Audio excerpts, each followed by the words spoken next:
You're dead to me when you say no to my deal. You're dead. You're gone. I don't even know who you are. You're a vapor. Join me as I show you the ones the Shark Tank's hosts wish they took. I'm out. I'm out. I'm out. I'm out. Just a reminder about our new giveaway. We're giving away the new iPad Pro or the new iMac Pro. The choice is yours. All you have to do is watch the full video. Leave a like, comment the keyword hidden in the video, and make sure you're subscribed. 8. Doorbot. Jamie Siminoff came to the Sharks with a pitch for his item, the Doorbot.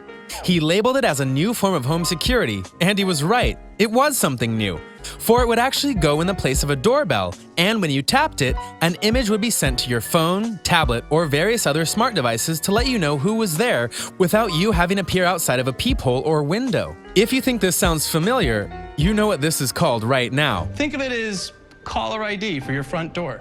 But, as noted in the intro, the art of the deal is vital in Shark Tank, and Jamie wasn't the best prepared in terms of his numbers, making it so that only one of the sharks would make an offer, one that Jamie turned out. However, not long after, Jamie got a ton of attention from outside investors, including the one and only Richard Branson.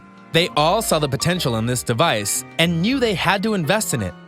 Oh, but it gets even better. You see, in February of 2018, Amazon, yes, that Amazon, decided to buy the company for $1 billion. It's partnered with Ring in the past, but this time they are going to buy Ring, which is the smart doorbell maker. And the item itself? It's now called Ring, and it's being used not just by many around the world, it's being shown off in various TV shows and commercials. Shark Kevin O'Leary went onto a show to talk about this and noted that he was happy for the outcome, but did note that while he wasn't jealous, he did wish he had made a deal on the device. Why cry over spilt milk when you know there's another great deal coming through the Shark Tank? With all that profit, I bet they wish they had seen this coming. Get it? Because of the device having a camera? I'll move on. 7. Chef Big Shake. Food is a pretty popular thing that has taken to Shark Tank, believe it or not. And it's not just the foods you expect that'll be on there, like I'll show you in a bit, but rather the odd foods make it there as well, such as shrimp burgers. Yes, this is a real thing, and people all over actually do enjoy burgers that are made out of shrimp. Hey, Shake, that's pretty good. Thank you. Sean Davis, aka Chef Big Shake. He went to the Shark Tank to help show off his specially made shrimp burgers, and even these hungry sharks couldn't deny that this was quality food. The problem with the pitch, though, was very common. They didn't believe in Sean's numbers in terms of what he said the company was and could be. Everything about you's right, except for that number, and you're now at 40% for $200,000. I'm out. So despite some great food, no one has gave him an offer. Yet. Not long after, though, a group of people from Davis's hometown came together to make him an offer that far outpaced what the Sharks offered. Because of that, he found his products in 800 stores across the US, and now it's up to 2,500. That's a massive jump in only a few years' time. Didn't get a deal. I was tremendously disappointed, but as soon as I came back, I was welcomed by so much support, thousands of emails. A lot of investors called me and wanted to offer CBS Foods a chance. Another jump that happened was his profits, as he went from getting around $30K a year to getting over $5 million annually. The irony here is that before the Sharks let him go, they wished him the best of luck with his business. Bet they wish they did more than that now. I hope he really makes 6. Kodiak Cakes. Sometimes the hardest pitches to see regretted by the team at Shark Tank are the ones that have the most heart to them. Now who's ready to unleash your inner bear and start flipping flapjacks with us?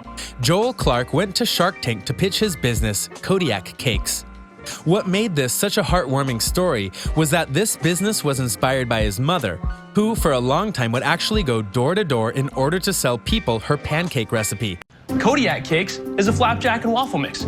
It's unique because it's made with 100% whole grains, has no added fats or sugars, and all you have to do to make it is add water. Him and his brother were inspired by this and thus opened up a business where they sold not only her recipe, but other products that had a similar homemade quality to them. They ran the company for over a decade, but weren't getting what they want to, even after a business deal that should have made them more didn't. So they went to the Sharks. But the Sharks weren't buying what they were selling. Kevin O'Leary even called their products a commodity. They didn't believe that the brothers had sold about $3.6 million worth of products that year, so they didn't give him a good offer. Fast forward to 2018, and not only did the brothers get a bunch of sales over the years since Shark Tank, their annual sales are over $100 million. Think about that, $100 million for a commodity.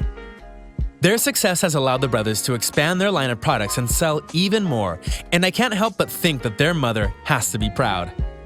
5. Zero shoes. When it comes to the odder items you see on Shark Tank, you can sometimes understand why the sharks turn them down. For example, when Lita Phoenix and Steven Sanchin came on to pitch their Zero Shoes line, you could see why the sharks weren't impressed at first. These two were self-proclaimed, long-haired hippies, and they made a line of shoes that made you feel like you were walking around in bare feet, but having more covering you. This was done via special materials that made you feel lightweight and not boxed in like regular shoes. So what I'm going to do is, on one foot, I'm going to give you our 4mm Connect. This is the closest thing there is to barefoot, plus a layer of protection. But the shock that took the sharks over the edge was when the duo said that their product in full was worth over $5 million. And because of this, only one of the sharks even attempted to make an offer. Cut a piece of rubber, put a string on it, and you said that this is great technology, and then you say the company's worth $5 million, and you've only done... No, we say the company's worth $5 million, and because of our industry Because of what? expertise. The industry? And it was much less than Lita and Steven wanted, so they left. Fast forward to 2015, and because of their appearance on Shark Tank, known to many as the Shark Tank effect, the duo sold over 1.5 million products. And in 2017, they grossed $5.2 million in profits. Now you're invited to be one of a limited number of investors to join us and be part of a worldwide community. And with new ideas and concepts in their Zero Shoes line, those profits are destined to rise even higher. Lena is one of the most conservative and well-rounded financial people I know. The sharks are surely regretting telling the two to step out. I'll move on. 4. Hycon LLC. Jeff Stroop was a guy who wanted to help people with his product as well as making money with it. But unlike most items on this list, his item would actually save lives. He made a special fire hose and attachment that would actually allow firefighters to latch on the hose to a fire hydrant in a quicker amount of time than they were right now with their current attachments. Anyone who has dealt with these fires before knows that seconds factor into how deadly a fire can be and how quickly it can be put out. He went to the sharks to try and help him expand the business and thus reach more people with his product. Ironically, not only did shark Mark Cuban offer a deal, Jeff initially accepted it. Mark, I like your offer a lot better. I'll accept it. But once the show was over and the deal was made to be finalized, it didn't work out. However, this was a blessing in disguise. For once he was free of the deal, he was able to build up the company his way, and the Shark Tank effect helped him to get his product out there to more people without having Cuban's influence on the product. Cuban himself offered $1.25 million to buy out the whole company, as well as other benefits for Jeff. Plus a 3-year employment agreement at $100K per year. But now, Hycon LLC is worth many millions of dollars. That's a burn Cuban is going to be feeling for a while. 3. CellHelmet. David Artuso and Mike Kane understood one of the simplest facts about business.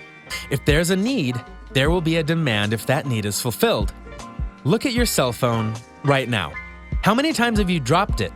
How many times have you had to replace your phone because you cracked your screen? We just happen to be the only company on Earth who's bundling our protective accessories with a safety net of accidental damage coverage. Well, these two guys came up with a simple idea to fix it, or at the very least, make sure it was harder to break. They came up with CellHelmet. This was a case that would encompass your phone and ensure that your glass screen wouldn't crack without significant effort, you know, like having a car run over it. But just as important, they had a warranty system that would guarantee immediate fixes should something happen to the phone with the CellHelmet on it. So not only were they making the product, they were promising to keep it functional should something go wrong with it. That's something not a lot of people would be willing to do. And ironically, this is what made the sharks not happy. They saw this warranty as a way to get scammed. Not to mention, there could be other big-name companies who could do this better without the warranty issues. Load it out to the tank. Thank you guys. Appreciate your time. After their appearance, investors rushed in to pick up what the sharks wouldn't. And because of these offers, the CellHelmet can be found in 3,000 stores across the US. In fact, it's fair to say that some of you watching this video right now either have the CellHelmet or have an offshoot of it. I bet the sharks wish they didn't hang up on this offer. What? The puns are there. 2. Lip bar. Melissa Butler and Roscoe Spears seemed like the typical they don't know what they're doing or pitching when they came onto Shark Tank. Even some of the sharks yelled out that this is a bad idea. But what was their idea? Well, they were selling lipstick. Now hold on, if you know the realm of beauty products, you know there are many different brands, and each offers something different. And, true to form, Lip Bar was a brand of high-quality products, and they had an interesting array of shades that actually did impress the sharks. The problem, though, was that the ladies didn't have a very good business plan. The chances that this is a business are practically zero. And their marketing strategy was very convoluted, including having a lip bar truck that was being made while they were pitching to the sharks. And thus, the sharks didn't make an offer. That being said, some magazine people were watching that episode and contacted Melissa and Roscoe not long after. This allowed them to show off their lipstick line to various companies. One such company was Target, who now owns the line exclusively in their stores, which has made the ladies very rich and profitable. Expecting a lip pun? Sorry, my lips are sealed here. 1. Rocketbook. I want you to think about a notebook. Any notebook, it doesn't matter which one. What is the one inherent flaw with that notebook? Simple. Once the paper is used up, you have to go and get another one. Well, Jake Epstein and Joe LeMay came on a Shark Tank with their idea of the Rocketbook, a digital notebook of sorts that would allow you to write whatever you wanted, and then putting it in the microwave in order to erase everything. No joke, it's the real deal. And they could prove it with their sales, as they went and did 2 million in them before coming onto the show. We created Rocketbook. It's really just a pen and paper notebook, but take notes in your Rocketbook and scan them with the Rocketbook app to instantly blast those notes to popular cloud services, instantly organized for you. For whatever reason, though, the sharks just weren't interested. Likely because they felt that in this digital world, having such a notebook was irrelevant. Only reason I'm microwaving this book is to erase it so I don't have to buy a new one. What's the matter with you guys? Don't you want to sell a second book to everybody? Well, they didn't account for the 10 million sales they would be getting after the episode aired. They took that initiative to remake the Rocketbook into the Everlasting Notebook, which got 2.5 million in support. And then it went on to Amazon, where it became their best-selling notebook of 2016. Why would I want to erase it? Why wouldn't I want to make them throw it out or burn it and buy another one? Guess the sharks had to see this item blast off without them. Thanks for watching. Can you believe that the sharks turned down some of these deals? Which ones were you most impressed with? Or most surprised by the outcome with? Let me know in the comments below. Be sure to subscribe, and I'll see you next time.